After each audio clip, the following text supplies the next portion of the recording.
the Honorable Donald McEachin from the 4th Congressional District. We see our Senator Tim Kaine walking up, and obviously U.S. Secretary of Transportation, the Honorable Pete Buttigieg.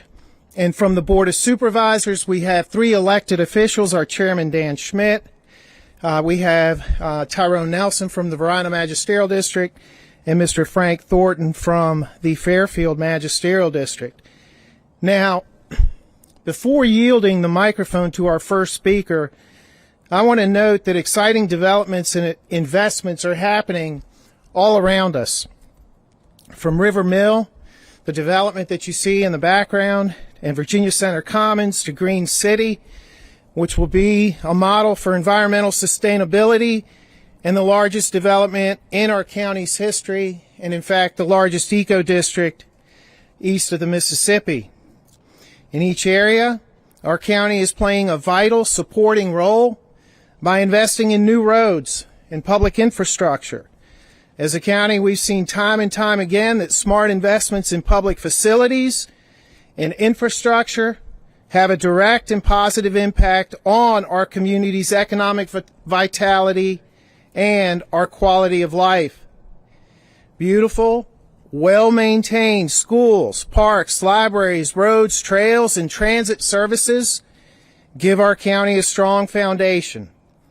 They also serve as a catalyst for private investment and growth. We certainly welcome all of the attention that infrastructure is getting in Washington, and now I'd like to invite our chairman, Mr. Dan Schmidt, to the podium. Mr. Schmidt.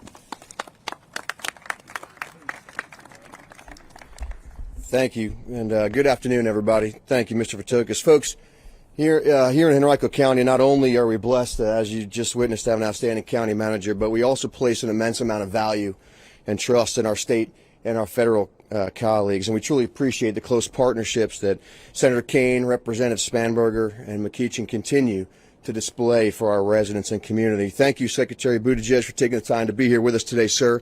We're always happy to share the exciting work that is being done here to build a stronger and more vibrant Henrico County. You know, we've chosen this location here today along this extension of Woodman Road for today's event to underscore how smart investments in roads and other public infrastructure can be a catalyst for positive change, as you just heard the manager explain. Henrico County has spent $4 million to extend this road and create a roundabout at its key intersection just south of us. We're also helping to spur private investment in a nearby River Mill community and beyond. This Woodman Road extension, however, is just a start.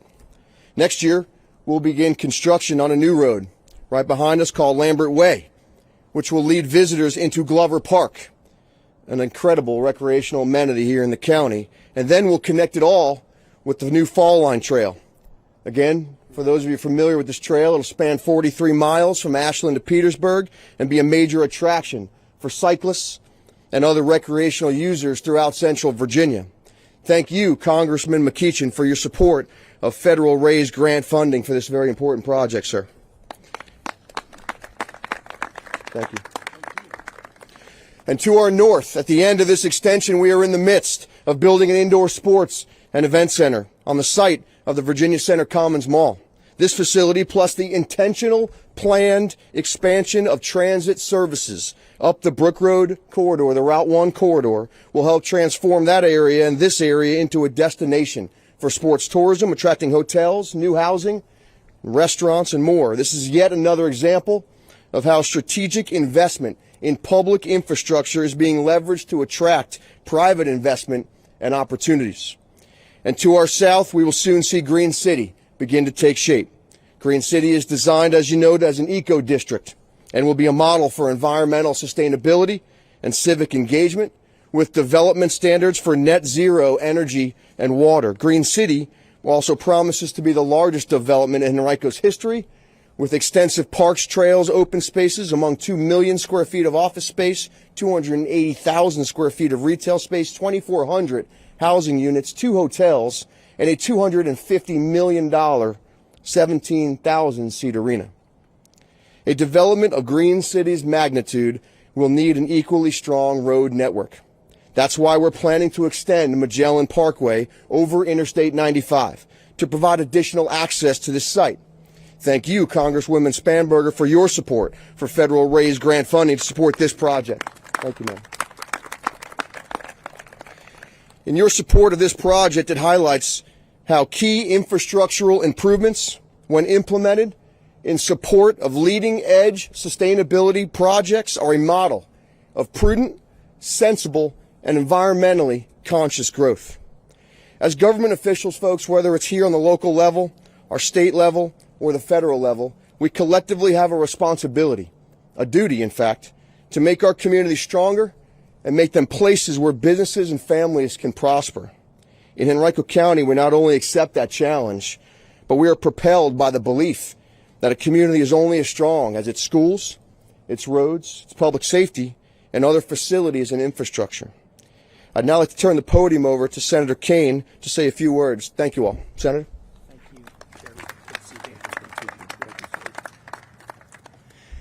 Good afternoon, Henrico. Isn't it a gorgeous day? What a gorgeous day to be together with friends, great local and federal officials, neighbors. I'm a Northside Richmonder and know many of you, and I want to welcome Secretary Buttigieg. What a treat it is to have you. Any mayor, anybody who's been mayor is fine by me. It's such a tough job. As those of you on the Board of Supervisors here know, local government is tough. I woke up this morning and my two events today were speaking at a governor's transportation forum in Northern Virginia with Senator Warner to the state's transportation officials, and then meeting our Secretary of Transportation here and talking about the infrastructure bill. And I sort of did my Rorschach, what am I going to say? And you know, the first thing that comes to your mind, sometimes that's not what you should say, but the first thing that came to my mind as I walked out this morning was George Harrison. It's been a long, long, lonely winter. It seems like years since it's been clear. Here comes the sun. Here comes the sun. We are a nation that has been through such a challenge since March of 2020. I mean, I know you can all visualize the faces of people. You might know people who've died. You might know people who have been sick. You might know people who've lost jobs or whose businesses have struggled. You might have had a grandchild that you couldn't go visit, or a wedding you couldn't attend, or a funeral that was never held. It's been a long, long, lonely winter. But Americans are upbeat and optimistic people, and we're not going to stay on our back foot. We're going to persevere, and in tough times, go farther and go further. Earlier this year in March, we passed the American Rescue Plan by one vote in the United States Senate, and that rescue plan helped us build a ladder out of the health and economic crisis of the pandemic. Henrico County, City of Richmond, our communities around Virginia, the state received $7.5 billion to try to help solve pandemic needs and grow the economy, and additional monies for schools and for our universities. That was step one. The infrastructure bill, biggest investment since the Eisenhower administration. Road, rail, bridges, airports, ports, broadband, power grid, clean energy. That's a way to shake out of some doldrums. You know, not just sit back and think about what's lost, but let's go ahead, let's march ahead, let's grow, let's build, let's come together to raise the platform for everyone's economic success. And now I'm excited to be working very hard on the third piece, Build Back Better, which I call the workforce and education bill. Working very hard on that. And why? Why work on that one? Who's going to build the infrastructure? If we make the biggest investment in infrastructure since the Eisenhower administration, the unemployment rate's 4.2%. People are having a hard time hiring folks. Who's going to build it? We have got to train and grow an American workforce that can make these investments and that can outcompete the rest of the world for decades. And that's what Build Back Better is about. It's the education and workforce piece that will enable us to outcompete the world and get these projects done. So it has been a long, long, lonely winter. And it's not like we're through all the crises, not by a long shot. But I can see smiles returning to faces, and I can see the sun coming up. Hey, folks, this is December 3rd here. Look at this. It's 68 degrees. And I feel really good to be part of a team that's making that happen together with you. I want to introduce a great teammate who's been a friend of mine for now 35 years, long before either of us ever thought we would be in politics. And that is your congressman in the 4th Congressional District in Richmond, my good friend Donald McEachin.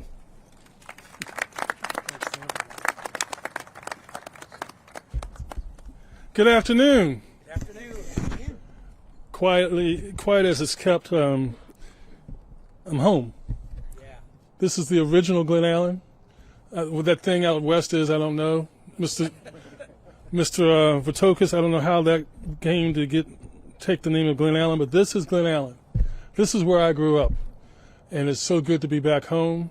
It's good to be with Senator Kaine and Congresswoman Spanberger and our latest best friend, Secretary Buttigieg.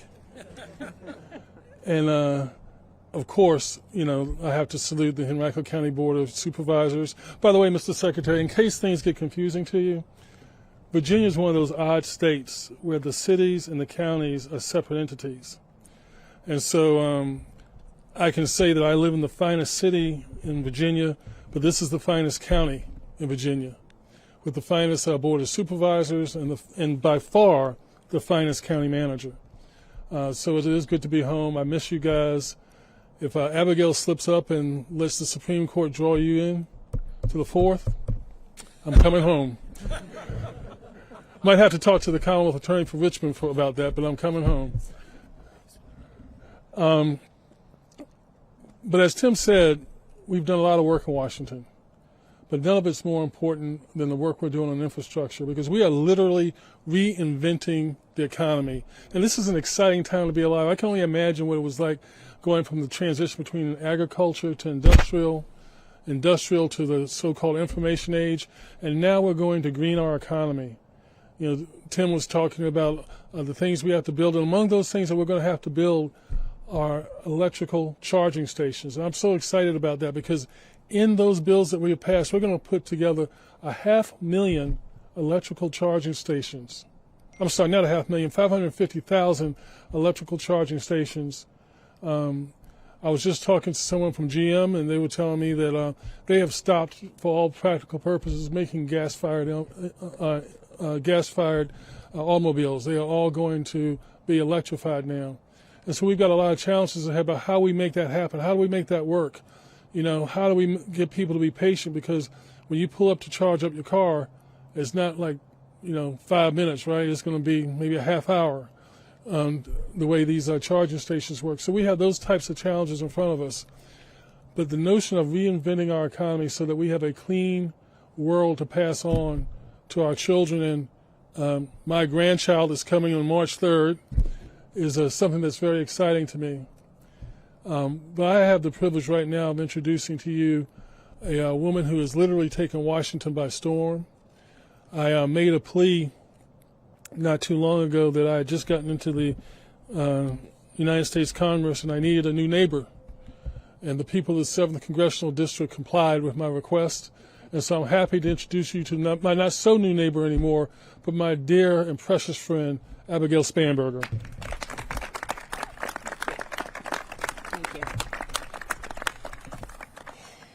Well, so Congressman McEachin and I often refer to each other as neighbors because we represent communities together. I represent half of Henrico. He represents half of Henrico. I represent half of Chesterfield. He represents half of Chesterfield. And then he has the city of Richmond. And so the Central Virginia community, the greater Richmond area, is a community that we work to serve together. And that's what today is about. It's about highlighting the priorities that we have put forth and that we have worked on, and frankly, the votes we have taken in support of that effort to support these communities and the tremendous work that we see happening here in Central Virginia. So to that end, I want to begin by thanking our hosts, Supervisor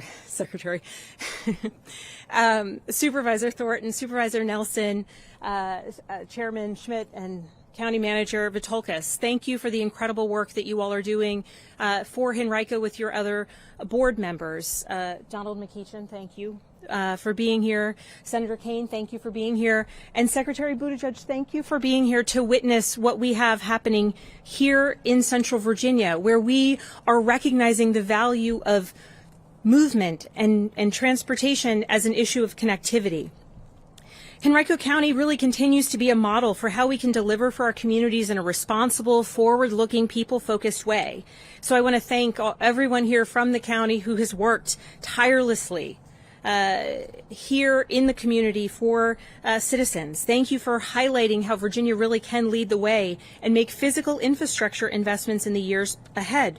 Right before us, we see an example of how the works to further connect our region and spur economic development across central Virginia can come into being. We see the extension of the Woodman Road will connect our communities, but it does more than that. It creates bicycle space. It creates places for people to transit. It creates reasons to build neighborhoods and grow our community.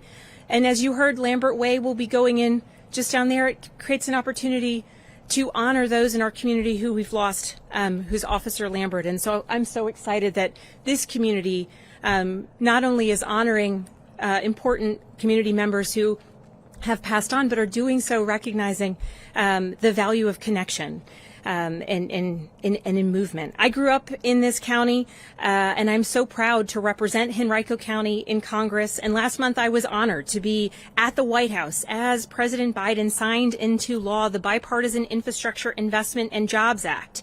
This bill was a long time coming. It began with ongoing negotiations between the Senate and the House and the White House, conversations about what was necessary, conversations about what our communities needed. And I was proud to be a very vocal supporter of this bill and to work to push it across the finish line because I know what Virginia would benefit. I knew that Virginia would benefit in terms of ultimately an estimated $7 billion in investments in our highways and our roads, cutting traffic and decreasing commute times. More than $530 million for Virginia's bridge replacements, keeping our families and our communities safe and connected.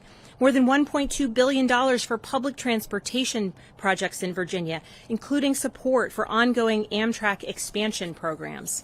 More than $100 million in estimated funds to support an expanded Virginia electric vehicle charging network, as Congressman McEachin spoke about. That creates jobs right here in Central Virginia. The truth of the matter is that our roads, our bridges, our internet infrastructure, our rails, and our bike paths literally bring people together. They connect us. They remind us of our common future, which, as Senator Kaine mentioned, is on its path towards being brighter. The Infrastructure Investment and Jobs Act represents making this constructive progress together through a heck of a lot of construction. This legislation also directly addresses many of the challenges that face people here in Virginia and across the country. It takes efforts and work to address the ongoing issues in our supply chain, and this law takes real steps forward. I have heard, as so many of my colleagues have, about the challenges facing our trucking industry and the shortages amid increased demand. And this law invests in expanding our workforce while also cutting burdensome regulations that have caused delays and disruption. I was proud that this bill ultimately included a piece of legislation that I had worked on and led alongside a Florida Republican to modernize regulations on livestock haulers. And I'm hopeful that this amendment will help reduce congestion and delays in our livestock industry. That all that connects us to a few critical points, the Bipartisan Infrastructure Investment and Jobs Act, it represents jobs. It represents keeping Virginia competitive, and it's going to make sure that we stay the #1 state for business in the entire country. Mr. Secretary, we have had that title now 2 years in a row, and we plan to keep it. And with this monumental legislation, I know that our next generation will be stronger. I know that thousands of Virginians will benefit from good-paying, family-sustaining jobs.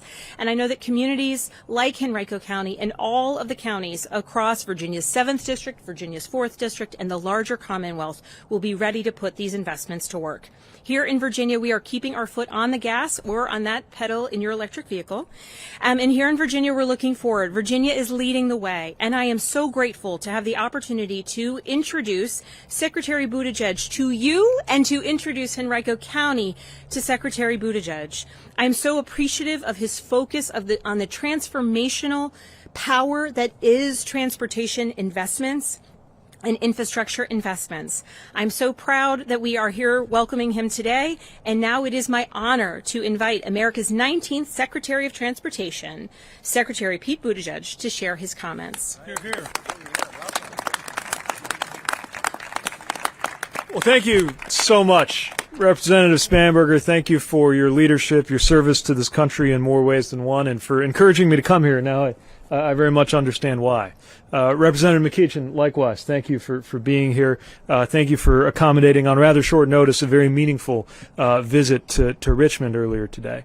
I want to thank Senator Kaine, somebody I have admired for a long time and who has done so much to bring us to this point, and I'll talk a little bit more in a moment about what that means. And as was said rightly, so much depends on local leadership. John, I agree that it's nice to finally see infrastructure getting the kind of attention and discussion that it deserves, this ordinarily unglamorous topic.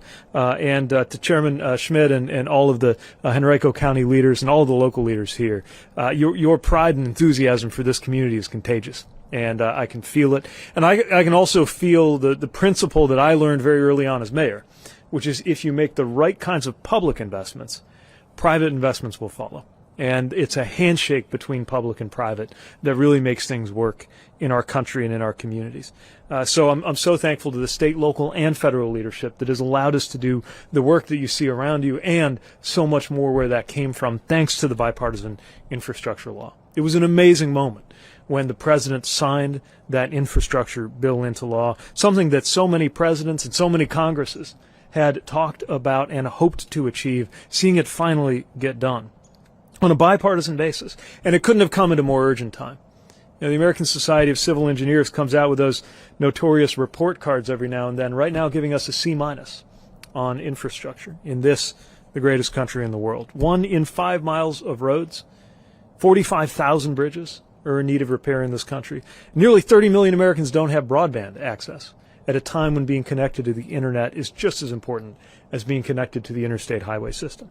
And we have felt these shortcomings every day in our daily lives, the detours, the potholes, the inaccessibility of internet access, and in much graver ways than what can be accounted for financially. Over 35,000 people killed in traffic crashes every year. And that's why I particularly was encouraged to hear the focus on safety. That is so important to the leaders here. We have resources now to create a safer and cleaner and better transportation system for everybody because of the historic investments in roads and bridges, in public transit, investments in road safety. And crucially, at a time like this, modernization of our ports, our airports, and our rail, which will help us not only to move people where they need to be, but to get goods where they need to go, which brings me to wanting to spend just a moment to talk about our supply chains. Decades of underinvestment, plus unprecedented demand, plus the pandemic that we're facing right now have all conspired to create a perfect storm of pressure on our goods movement systems in this country. Now, the supply chain is composed of private sector entities, and rightly so. Nobody wants a federal government-owned and operated grocery store or shipping company or warehouse system, but those private systems run on public infrastructure. That's why we have a responsibility to make sure that we're doing our part to help. And we're working in the meantime, while we're, as I like to say, building cathedrals for the long run with the future of our ports and airports and systems, acting in the near term with things like the Port Action Plan. A lot of creative activity like helping fund or unlock the funds for inland pop-up container yards. The thought here being that if the containers are piling up on that precious real estate of the port, push them inland and sort them out there and get them onto the rail cars or the trucks that they need to be on. Guiding the ports of LA and Long Beach to 24/7 operations, working with major companies to commit to moving more cargo during off-peak hours. And soon we'll be announcing a new round of Port Infrastructure Development Program grants, while also opening applications to the next one, which will be a much larger pot of money thanks to that bipartisan infrastructure law that the representatives and senator you see here helped us to pass, and that the local leaders here helped us to advocate for. Meanwhile, with regard to trucking, we're working to cut red tape and make it easier for new truckers to get licenses. We're coordinating with industry and labor to reduce turnover in the sector. And we've been convening discussions like one we're about to have later this afternoon to address problems in real time and find solutions. But most importantly, we need profound investment and deep change, and that brings me back to this bill. When we have the largest investments ever in categories from public transit to our ports, that's what's going to make it possible for us to actually, as the president so often says, say that this was the time when we decided as a country to win the 21st century. There's so much that this law is going to do to benefit Virginia, to benefit America, and we're proud to be part of it. So I want to thank again the leaders who have come here today. The only thing I love more than seeing dirt moving is seeing a ribbon cutting for the finished product. So I'm going to eagerly look forward to seeing the progress that's made right here where we are. And with that, I think we have a little bit of time for questions to be quarterbacked by my colleague Carrie, who's right over here.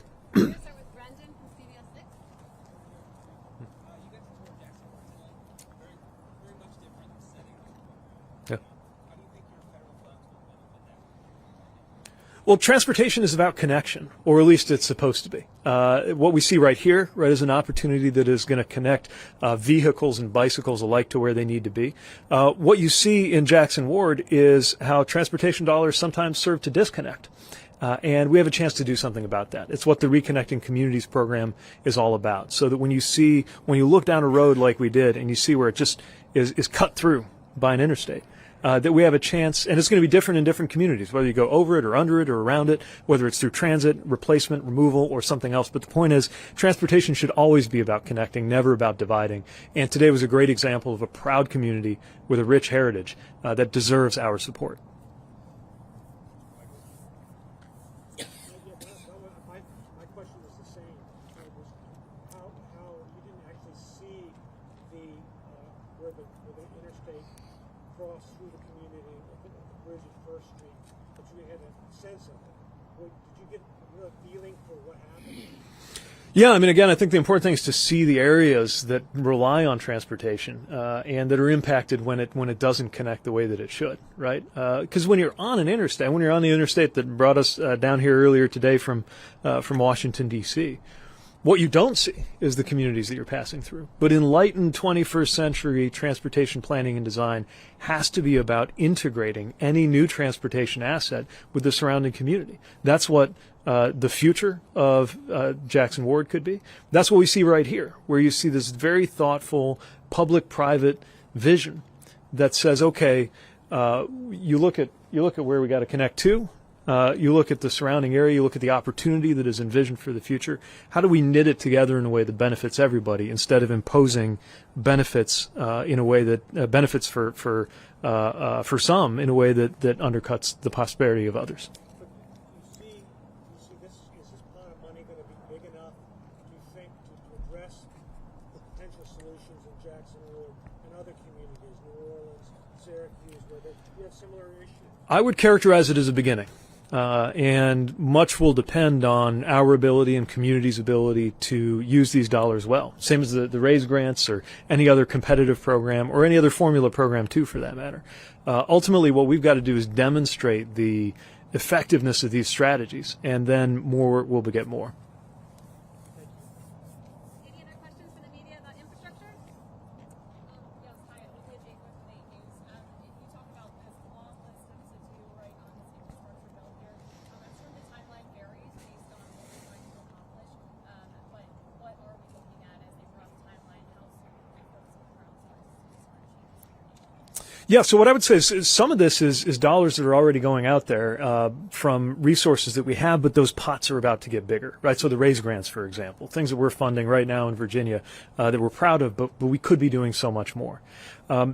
There are formula dollars that the state is going to use that already go into road projects that will have immediate effect as those funding sources grow. In other cases, we're talking about entirely new programs, reconnecting communities. There's never been anything like that. The Safe Streets for All, which is going to help with those safety objectives that the supervisors talked about. That we've never had something like that, so we have to design it. And we're very mindful of needing to balance the importance of getting dollars out quickly with the fact that we've got to get it right, because we'll never get another chance like this, probably as long as we live, a historic investment of these proportions. And so we have a responsibility to make sure that we get it right. So safe to say that in the very near term, I mean, some of these port grants I was talking about, we're going to roll out the last round very soon and then open up the next round soon after. all the way through to things that are like cathedrals, a new airport terminal, a whole different vision for a transit center. That'll take time. That's okay. This isn't a 2009 style short-term stimulus bill. This is about making sure that the 2020s, plural, as a decade, go down in history as the time when America turned and faced the future. Any other questions? Yes. I'm Secretary Nancy Shepard from WY Daily. First, I'd like to invite you down to our part of the world in Williamsburg. I'd love it. We have a community that's reliant upon small business, hospitality, tourism. We also have a large port down there in Norfolk. The challenge we're seeing with our small businesses is they're having to close. Part of it is because of the supply chain issue. They can't get the product they need. How quickly do you see this helping to remedy problems for sellers? Yeah, these supply chain issues and particularly their impact on small businesses. Actually, Representative Spanberger was bending my ear about this not long ago on the phone, and I know that's impacting communities everywhere. It's one of the reasons why we feel such a sense of urgency with the short-term steps that we're taking. We're going to invest $17 billion in America's ports, but that's not something that gets you through Christmas season, right? And that's why efforts like the Ports Task Force helping to have sweeper ships picking up empties so there's more room for containers coming through. Engaging the CEOs of the largest companies, the Walmarts, the Targets, not only to make sure that they're getting their inventory on their shelves, but to make sure that they're moving their cargo through for the benefit of others who need access to those same shared freight resources but don't have giant multinational contracts and the market power that comes with them. I'm very concerned about the impact on small businesses in particular, and it's with regard to supporting them in particular that we're taking this perspective that it can't wait.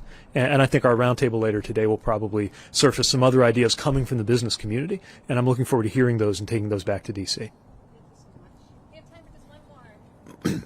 Virginia Mercury. I wanted to ask, some community members around Jackson Morning Gilpin are concerned that the new infrastructure investments could end up in their ultimate displacement. Could you tell me more about what type of programs or money might be involved to help ensure that investment also reinforces the existing communities and doesn't just lead to further displacement? Yeah, one of the most important things is engagement from day one, right? These steps have to be done by and with neighbors, not to them. And what I saw was, I think, a real commitment on the ground to making sure that happens. But we've got to match that commitment at the federal level.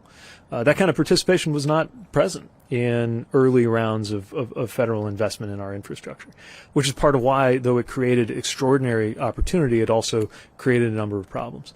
But if we get this right, it will create value for those communities and those families and those small businesses that have been there all along, while opening new opportunities for more. And I have seen it where it doesn't happen automatically, but I have seen how the right kind of engagement and participation from day one makes sure that those who have been there the whole time benefit. Let me also just point to the labor and business side of this. So one of the reasons why we're driving concepts like local hire, as much as the statute will allow us to, is to make sure that we get away from these patterns where you got the residents in a community, typically a community of color, looking around their neighborhood, seeing construction work done there, but none of the workers look like they came from the neighborhood. And there are steps we can take to encourage that kind of local hire, as well as local small business development, given that we are talking about literally hundreds of billions of dollars of business opportunity, not just infrastructure opportunity, represented through this bill. And, as the members of Congress and the Senator mentioned, this is fundamentally about jobs, this legislation. We're very mindful of making sure that those jobs reach everybody who could benefit from this. Thanks, everybody. All right. Thanks again.